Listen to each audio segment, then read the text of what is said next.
Hey everybody, Nick here, and today I got a video for you about this little guy right here. This is the Benchmade Narrows pocket knife. So, first off, I actually want to thank my buddy Xylite who sent this along. Xylite is a person who is a good friend and a kind human, and also happens to be the person responsible for this, which just grabbed a piece of my finger. Great, thank you. But he is a maker of incredibly cursed scales for things, but he is also, as I said, a good friend and a kind person, and he loaned this guy my way from his personal collection. I'm curious about this knife because it is fairly unique, not necessarily on this dimension, but on this one. This is a very, very narrow knife. And so what I'm going to do today is, in my recent style, a disassembly and give you some impressions of it sort of thing. I have carried this knife, and actually I've carried it, well, I'm not going to sit here and say a lot, but I have carried it, and I've enjoyed carrying it. It's a very interesting piece. It is also around $520 to purchase one at the time of filming, which is, of course, going to be a problem. But we're going to talk a little bit about that later. But for now, I actually want to get inside this guy and see how it works. It is an axis lock, sort of, at its core, right? It is using a sliding bar style lock, and it appears to function a lot like the Benchmades normally do.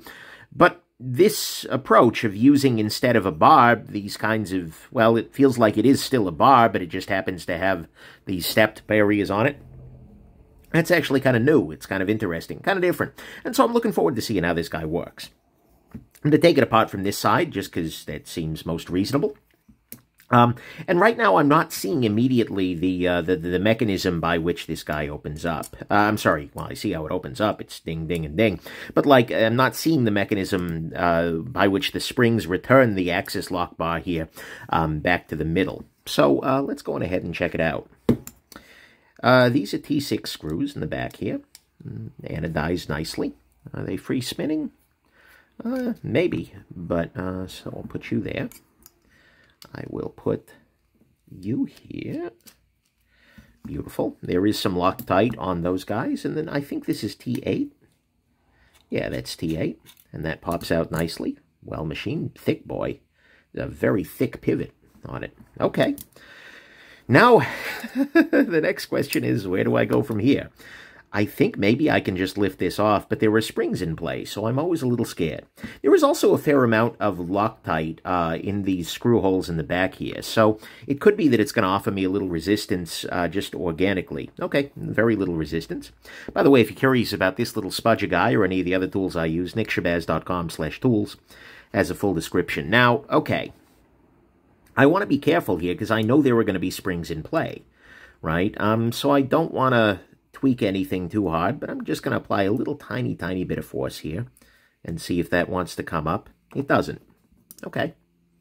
That's fine. For the moment, I'm going to go on ahead and respect that, so to speak, because I want to make sure that I'm doing this, you know, that I'm not going to break a spring or something like that. What I'm going to try and do instead is I'm going to try and pop the pivot out.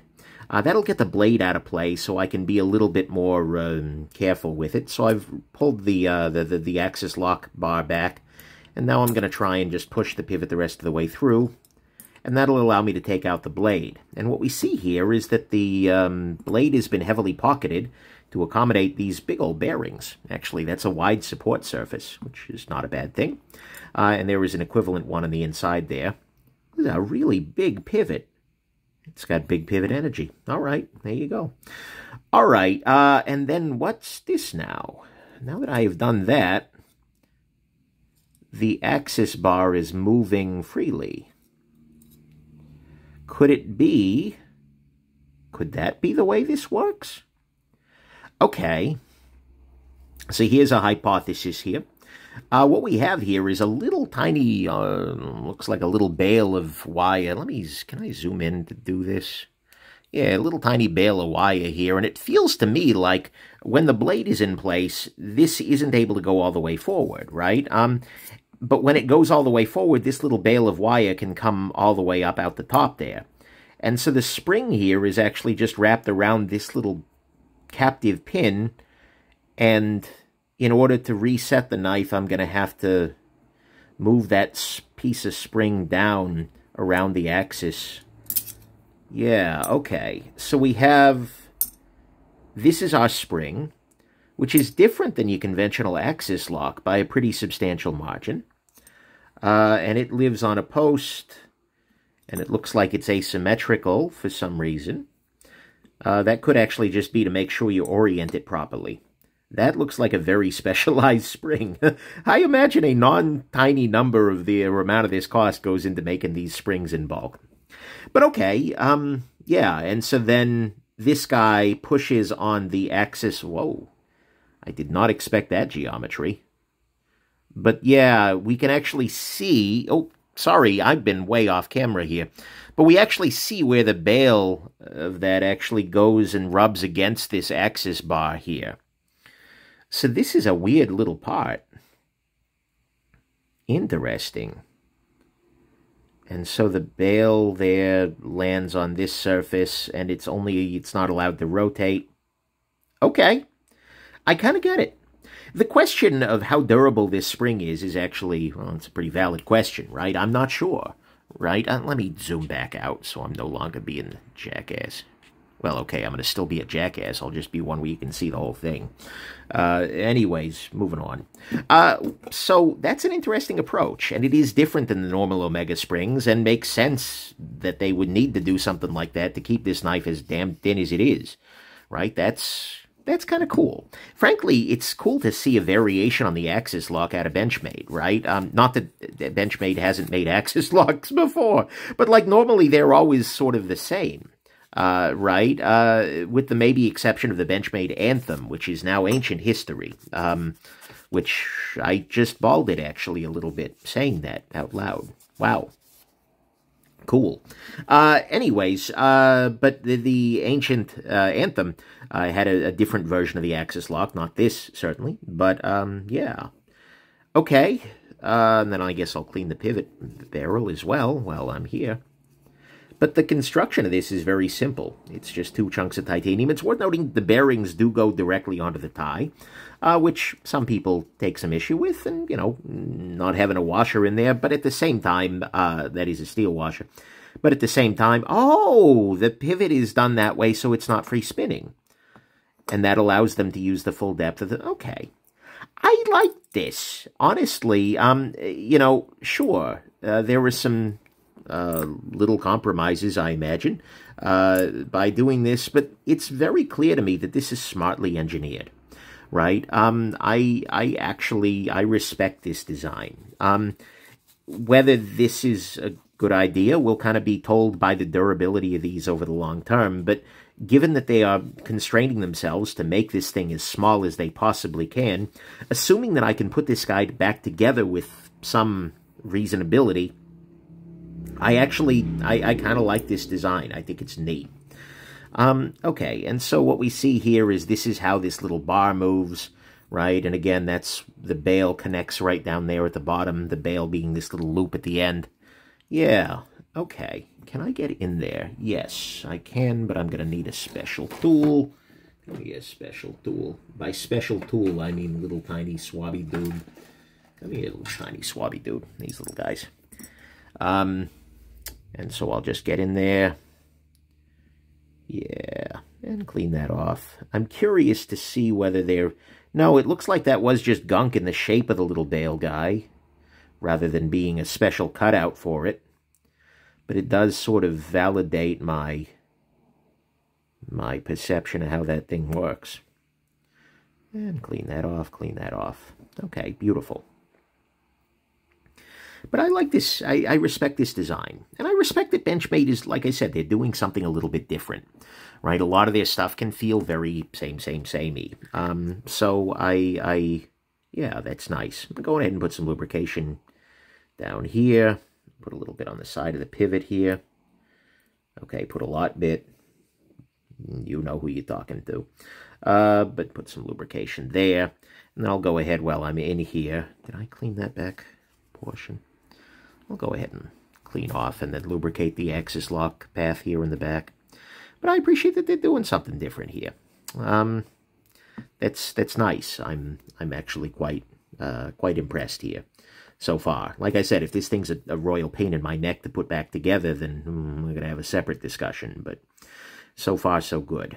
Okay, so now how the hell do do I put this thing back together?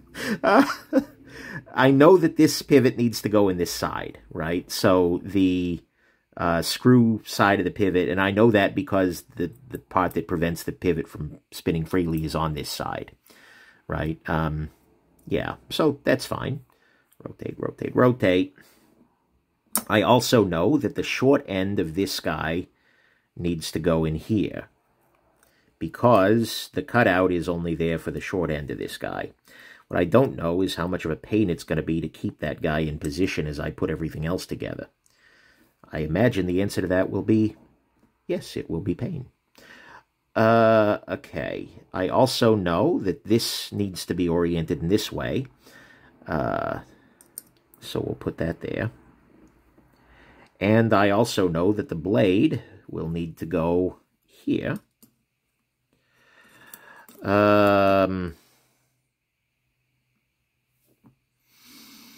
Now the question is going to be, do I have to insert the blade after the scales are put together?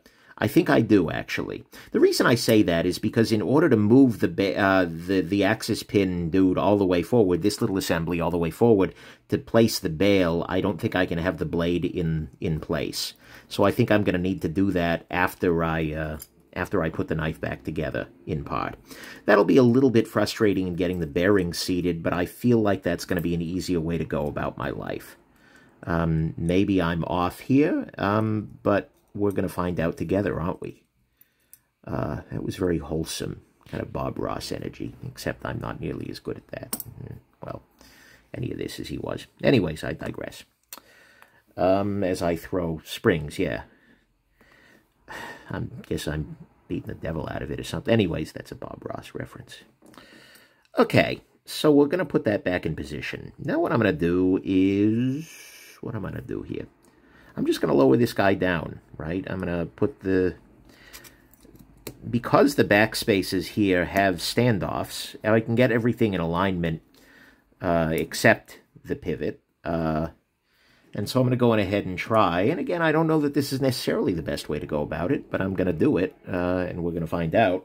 I'm going to try putting the screws in the back, and I'm just kind of cleaning them off because there was some Loctite on there. And I'll now apply some Loctite, but of a different variety. Curious about the tools I'm using, nickshabazz.com/tools. But this will allow me to kind of keep this assembly together. That is, the handle together. And should, if I have everything in alignment, which I don't know that I do. So let me tweak that real quick. Let's see if I can't pull this up a little bit. I'm using this little plastic guy because I don't want to put too much force or torque on anything. Okay, I think that's back in position now. Because I think both sides are there, and I should be able to, if I press down on this, it should... No, the pin isn't quite seated right. So I'll need to tweak that in a second. But I'll go ahead before I do that and put in the other back spacer screw, which I don't remember if I cleaned off. There we go. All right. Put that there.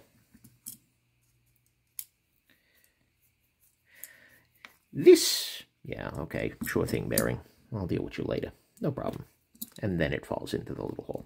Great.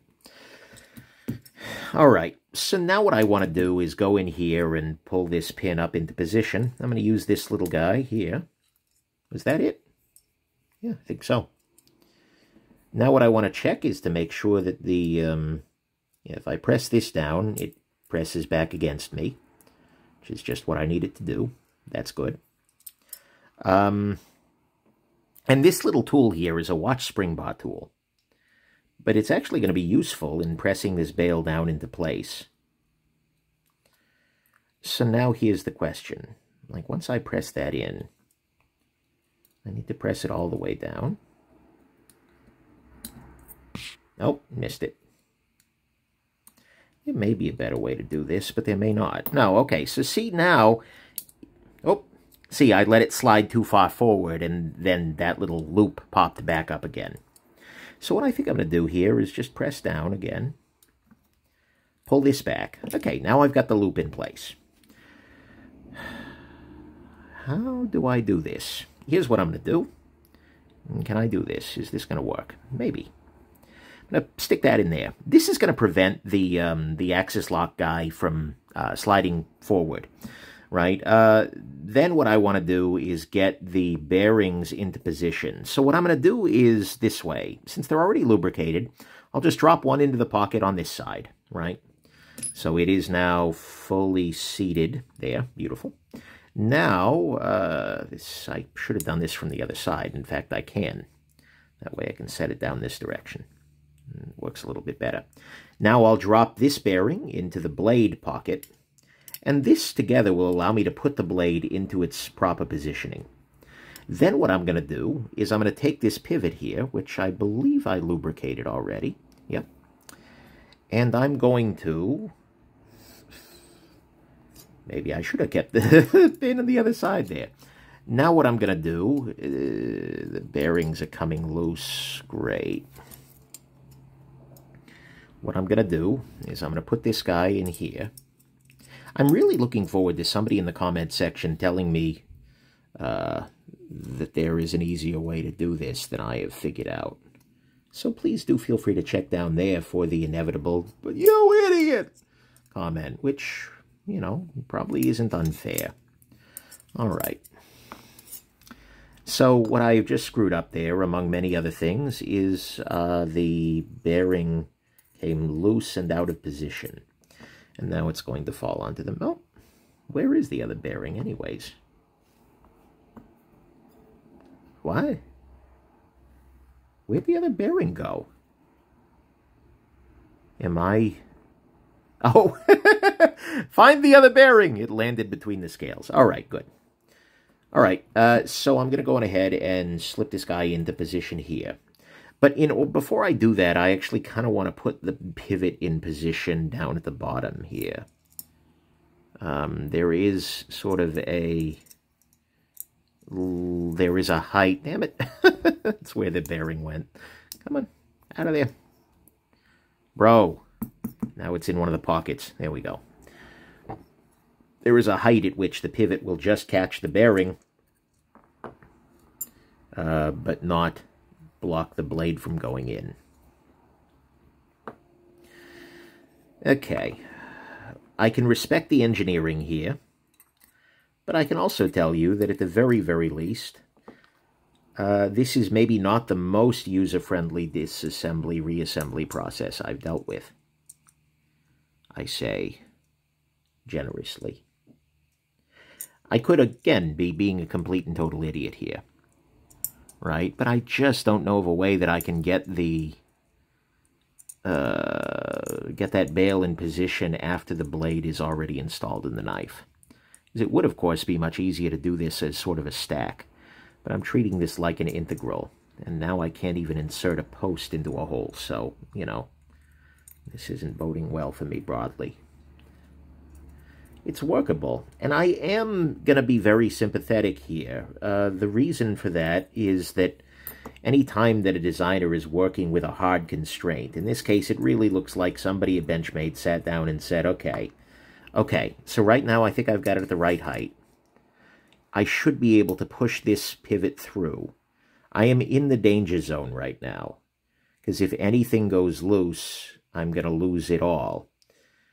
But I'm going to try. Okay, pardon me.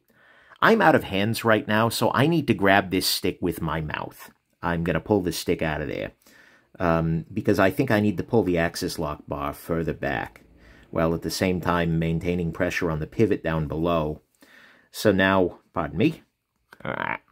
Oh, there you go. I'm getting it. I'm so close. Don't lose the bail. Come on.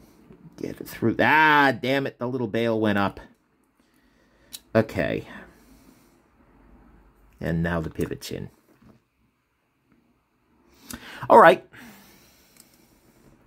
Now let's play a little game, shall we? Let's see, can I get this bail down further without the blade being fully in position?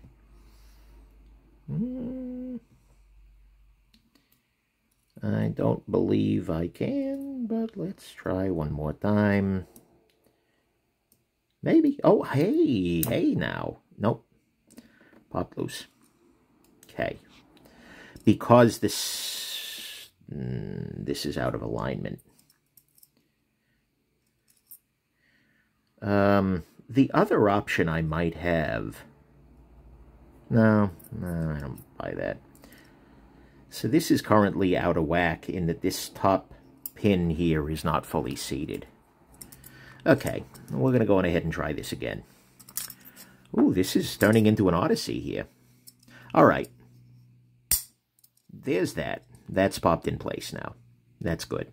Maybe that was actually part of my issue with why the pivot didn't want to fully align. I'm going to do what I just did again. Here, we're going to pop the bearing in place. Where did I just put that little stick? I have said on many, many occasions that this job, that is reassembling pocket knives, would be much easier if I were an octopus.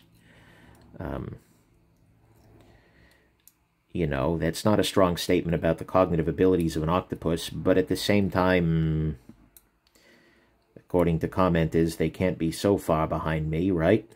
Okay, that's pulled in. Now, I put this in place again. I lose my bearing. That's okay. Lots of people lose their bearings. That's why online mapping products are so popular. LOL. Okay, pivot now goes in. But what I was saying, before I was so rudely interrupted by my own incompetence, is that I'm willing to give a little bit of grace here for the fact that they're doing something unusual, in that they are making something designed to be thin above all else. And so, like, I wouldn't want this disassembly process in another knife, but I'm also like, you know, is it great? No, but it's serving a purpose, and that is to make something that is pretty uniquely thin.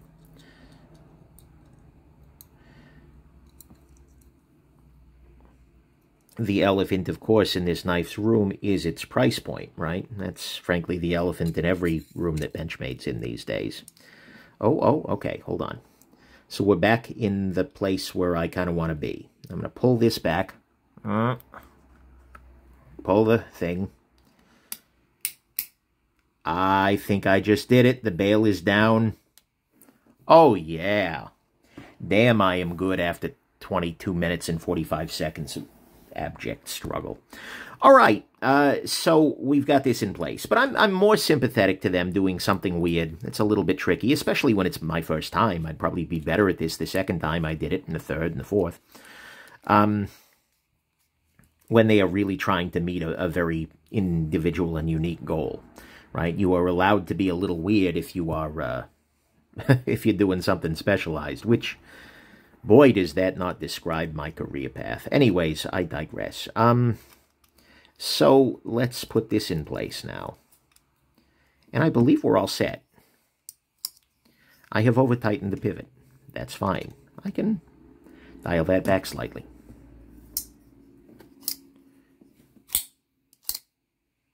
And we're running. All right, centering is right now a little bit off. And there is a little bit of blade play, so maybe the pivot is not over-tightened. Maybe it just needed some lubricational spreading.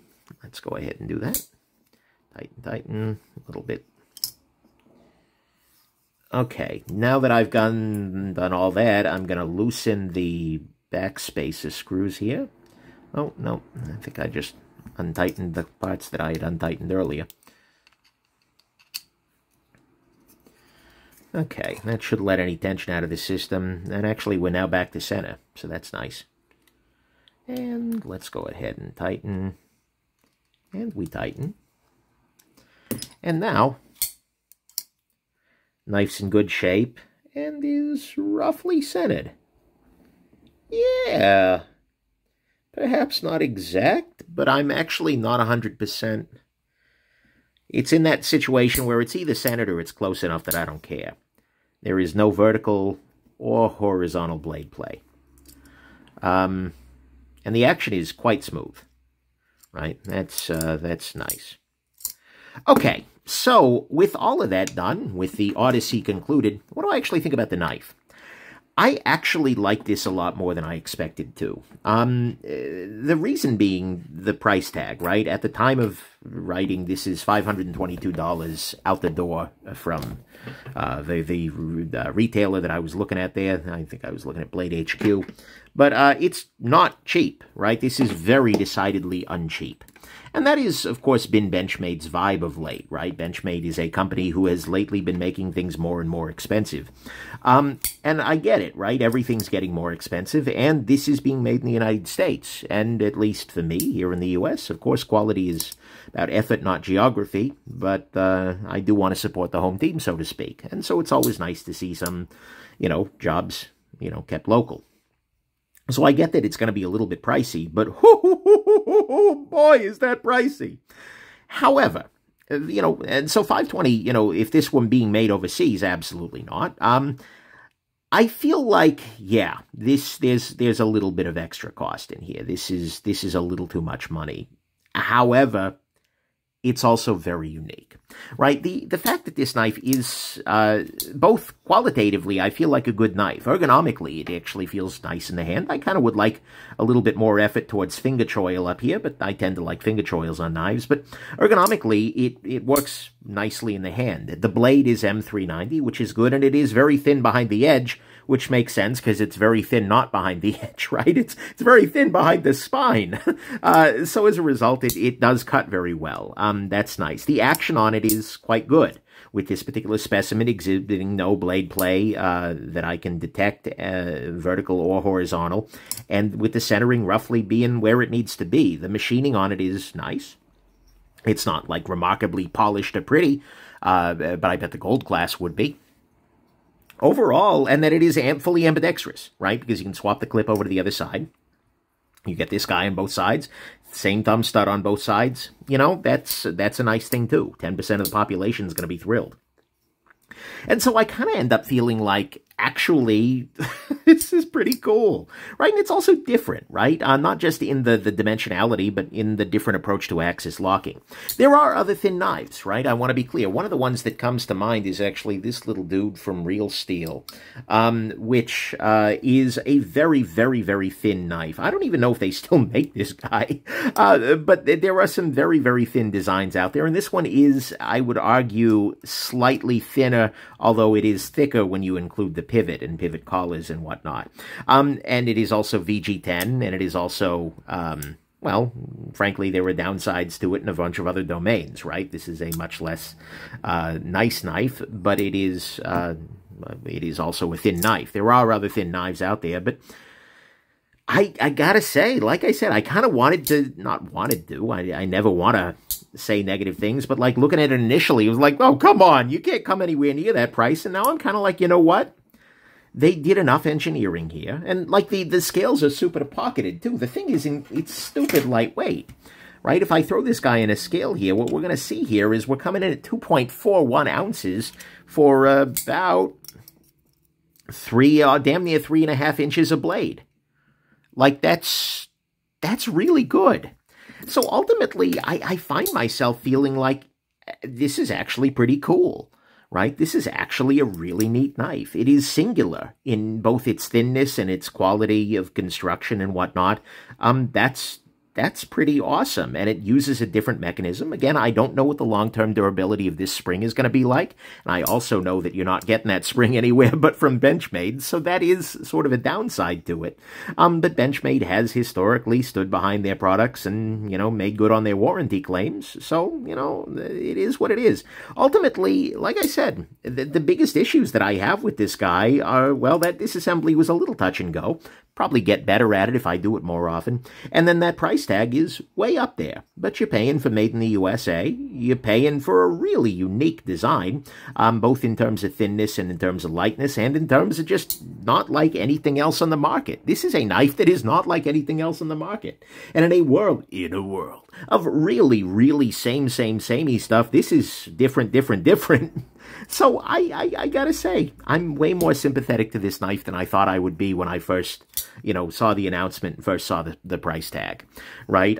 This is maybe not a knife that I would run out and go buy for myself because, well, frankly, thin isn't as important to me oftentimes as other factors, but also it's pretty cool, right? It is one of the more interesting things that Benchmade has done in a while, and I really respect it, right? I guess that's the way I want to put it, is like I really respect the work that Benchmade did in doing this and getting it, like I said, by and large right, and putting in that effort, even if the price tag ends up a little bit on the high side. So anyways, that's my general feeling about it, right? Yeah, it's pricey. And yeah, you're paying some prices, particularly in terms of, well, not just that price, but particularly in terms of like ease of disassembly and proprietariness of this particular, the spring there, in order to get this kind of thin construction.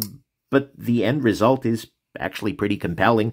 And if this is something that's interesting to you, whether as a, I really want a super thin knife to carry component, or just I want something that is new and unique and different, and certainly something that is a part of Benchmade's history, I feel like this is going to be one of those, like the Anthem, that is kind of going to go down as like, oh, wow, this is a really singular thing that Benchmade did.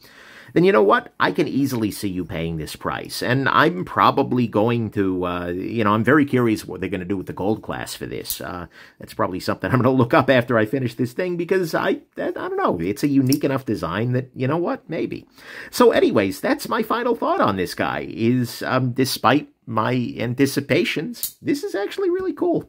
And, yeah, so anyways, there you go. I hope this has been interesting, that it was able to help you narrow down a little bit your purchasing decisions, and that you have yourselves just an absolutely wonderful rest of the day.